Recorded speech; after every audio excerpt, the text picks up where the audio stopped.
Hey folks, Gary here. Hey, we've been talking about fear for the last little bit, and I want to talk about when Marn and I were first dating. And when we were first dating, she would tell me that she would have nightmares, like really, really bad ones, and that wasn't good. And so I came across this plaque in a store, and it was a plaque of 1 John 4:18. It was actually the first half of it, and it said, "There's no fear in love. Perfect love casts out all fear."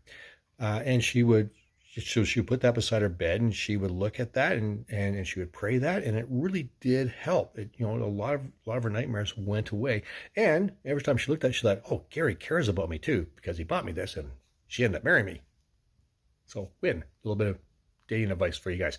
Um, all that said, that verse was actually taken a fair bit out of context, but that didn't really matter because God honored her prayers because she was praying them honestly and she wasn't praying anything bad, and that's what we thought. But what does that verse actually mean? Let's take a look at it. It's 1 John 4:18, and it says, "There is no fear in love, but perfect love casts out fear." So we got that part, but then it continues on. For fear has to do with punishment, and whoever fears has not been perfected in love. So what is John getting at? Well, if we go back to the previous verse to that, he's talking about the day of judgment when we come face to face with God. So if you haven't given your life to the Lord, if you haven't been redeemed by Jesus, yeah, there's a whole lot of fear in that because there is hell, and hell is a reality, and nobody wants to go there. You should be fearful of that, but we don't have to be fearful of that because we've given our life to Christ.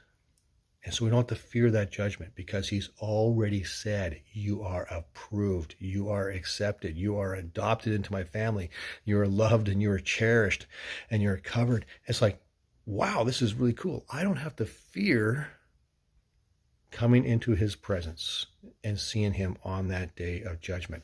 As a matter of fact, because of God's love upon me and what he's poured out upon me, I don't have to be fearful of anybody's judgment, because I'm accepted by the King of Kings and the Lord of Lords.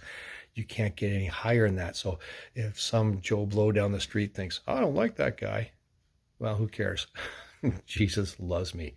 You can't get any higher than that. So perfect love casts out all fear, because I don't be fearful of what any judgments come against me, because the one who judges says, I'm awesome. And he says, you're awesome as well. So walk in that. Don't have any fear about that.